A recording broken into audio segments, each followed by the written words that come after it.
Hello everybody, welcome to theCUBE. A lot going on, here's our lineup. WikiLeaks exposes dramatic details on US cyber espionage. Israel's state comptroller criticizes biometric database trial. Free streaming music on Google Play is now a real thing. Car maker teases our hearts with the promise of hoverboard.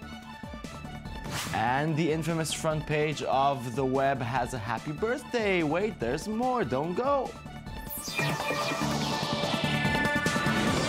Biggest news of the moment. Another day, another leaked NSA document. But this time, it's Julian Assange's turn to do the Ed Snowden thing and blow the lid on government surveillance. The exposed documents prove that the United States has been cyber spying on the last 3 presidents of France. Once again, WikiLeaks managed to embarrass everyone. Here is our report. WikiLeaks are continuing their never-ending journey to shine a light in the darkest places of diplomacy. And it can lead once again to a lot of headaches to US and French diplomats alike. The United States National Security Agency spied on French presidents Jacques Chirac, Nicolas Sarkozy, and François Hollande, WikiLeaks said in a press statement published on Tuesday, citing top-secret intelligence reports and technical documents. The twist here, this documents probably did not come from whistleblowers Edward Snowden, but from an undisclosed source. The revelations were first reported in French daily Libération and on news websites Mediapart, which said the NSA spied on the presidents during a period of at least 2006 until May 2012, the month Hollande took over for Sarkozy. According to the documents, Sarkozy is said to have considered restarting Israeli-Palestinian peace talks without U.S. involvement, and Hollande feared a Greek Eurozone exit back in 2012. WikiLeaks founder Julian Assange said in a statement that the French people have a right to know that their elected government is subject to hostile surveillance from a supposed ally. He also said that important revelations would soon follow. It's certainly not the first time we hear that the NSA has spied on world leaders. In 2013, Der Spiegel reported that German Chancellor Angela Merkel had been targeted by U.S. surveillance for more than a decade, including a wiretap on her personal mobile phone. The Spiegel report cited confidential NSA documents as proof of those claims, but notably, it did not name Edward Snowden as a source of those documents. But unlike the Markle case, this time the actual documents from the spying are being revealed to the public, another play from the man who the world diplomacy hates so much, Julian Assange. Just last week, we talked about the Digital Rights Movement report on the soon-to-be mandatory biometric database in Israel. It concerned the many flaws and defects found throughout the database's trial period. Yesterday, that report was joined by another report, and it's huge. A special report by State Comptroller Joseph Shapira revealed, surprise, surprise, a series of defects in the National Biometric Database project, concluding insufficient information to determine whether the database is necessary at all. Meanwhile, hours before the report was made public on Tuesday, Interior Minister Silvan Shalom decided to extend the trial period of the project until March 2016. With us straight from the Israeli parliament is Kalkalist's Omer Kabir and all the juicy details. Omer, you covered the subject extensively in the last few weeks. How is the Knesset reacting to this report? Well, it's hard to say yet, but I think a lot of the reaction is really negative against the database. I've talked with a lot of MKs, and they're telling me the report is really serious. We can't ignore it. It shows that the pilot period was actually a failure, that there was not much. And right now, in a short time, they're going to sit down in a special committee and talk about the report and decide the future of the biometric database. So let's talk about the report. How serious is the State's Comptroller's report? In my eyes, very serious. It draws really a huge number of failures in the pilot and in the plan of the pilot. First, it says there was no concrete data that there is a widespread phenomenon of identity theft in Israel. There's no data about it. Never been published, not by any agency, not by the police, not by the biometric agency. So we don't know yet if we do need or not need the biometric database.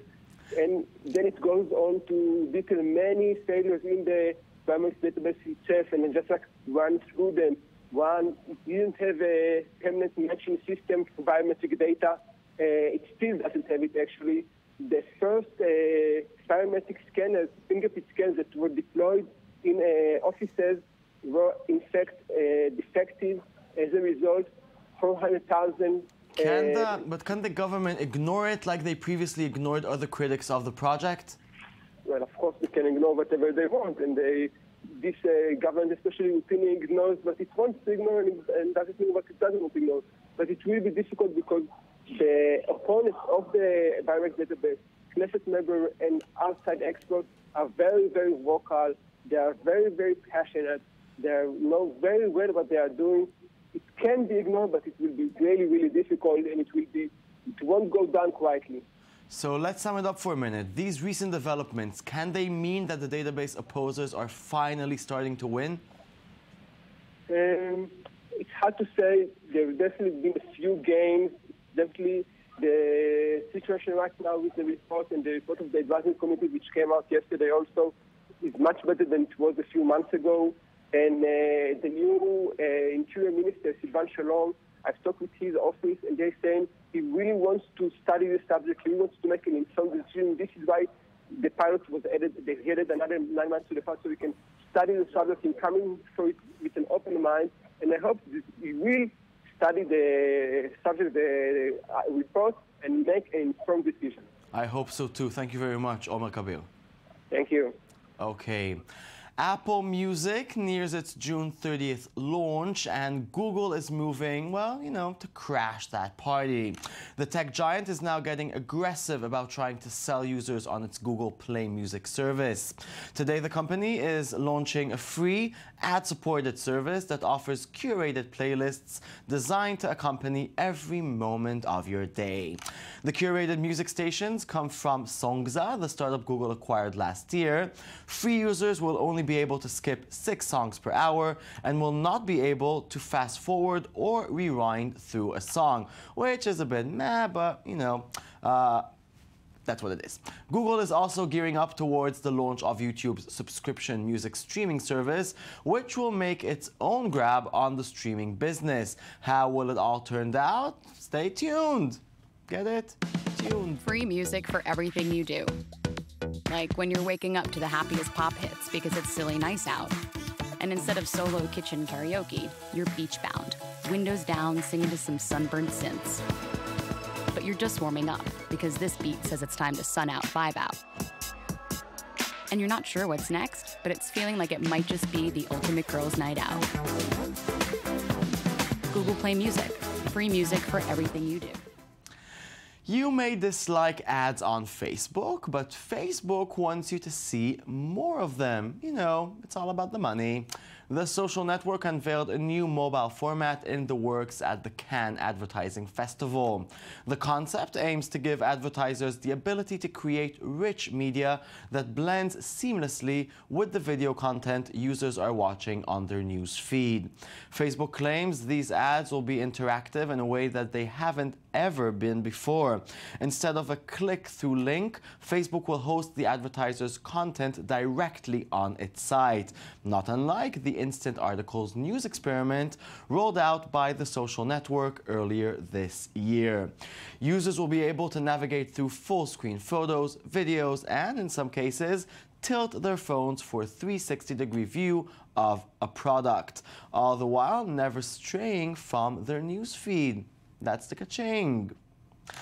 It's 2015, the year Marty jumped to in Back to the Future 2, and you still don't have a hoverboard. Yes, we've seen some promising experiments and prototype, but that's not enough.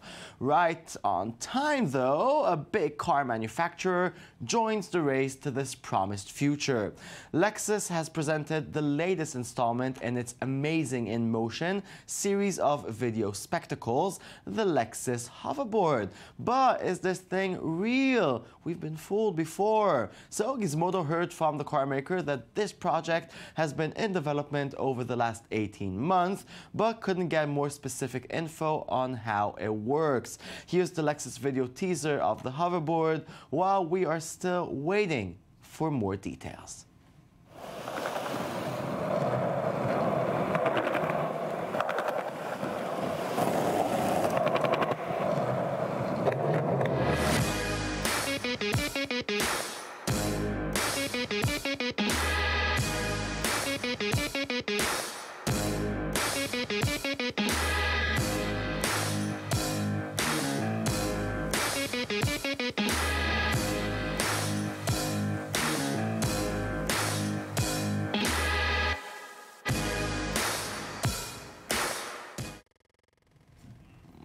If it's not real, we'll cry and cry. What a tease.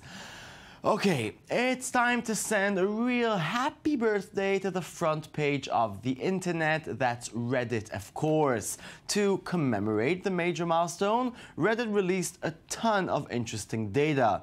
For example, the site's most viewed posts, Reddit's extremely popular MAA, Ask Me Anything, with the leader of the free world, President Obama, was second only to an AMA last year with the man with the two penises. Other interesting factoids from the post include that its most commented on post of all time was ironically called, "Please try to avoid doing things that might stress the servers, such as submitting a post that generates a gigantic comment thread." The blog noted that this post has routinely crashed the servers due to the massive volume of comments and smartasses that it had generated. So happy birthday, geeks! Let's celebrate with one of Reddit's most famous users. So you may or may not know this, but international superstar and former governor Arnold Schwarzenegger loves Reddit. I love Reddit. I mean, every time I log on, you guys make me laugh. He loves horse-sized ducks. Okay, here, Reddit. Here's a horse-sized duck. AMAs. Well, I'm back. So Reddit, ask me anything. Thanks for all the questions. I had a great time answering them. He even likes to jump into the comments. Quite a bit. I hope you leave enough room for my fist, because I'm gonna ram it into your stomach! Yeah! And then this happened. Hey, Redditors. I want to invite you personally to a special screening of Maggie. I will be there, and our great director, Henry Hobson, will also be there. And then I'm gonna be ready for a Q&A. You're gonna sit there and then also take pictures with each one of you, a selfie. We're gonna have a selfie line, not a photo line, but a selfie line. Get to the chopper! That was a big, calm dog. And now here's a story of how love can cut you in half. A recently uploaded heartbreaking video showed a German man cutting the possessions he owned with his wife in half as a divorce gift. After more than 5 million views, a German online legal magazine operated by the German Bar Association claimed credit for the prank and broke our hearts again. Never trust the internet.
It's fighting time. Corridor Digital, who made us the super viral real-life GTA video, are back with the ultimate fight as they take karate to stop motion extreme. Hiya!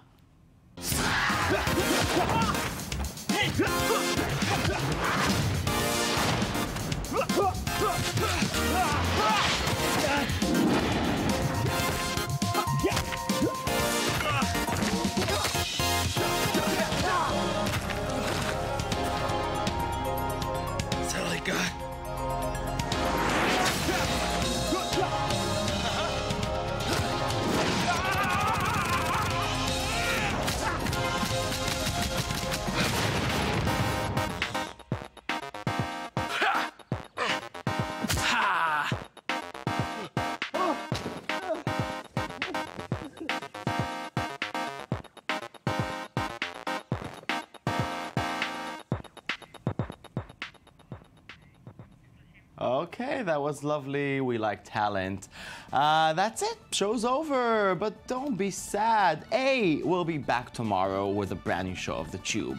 B, you can log on to our website, i24.tv. You can see all our shows there, all there. And always remember, barking is cool, even if you're human.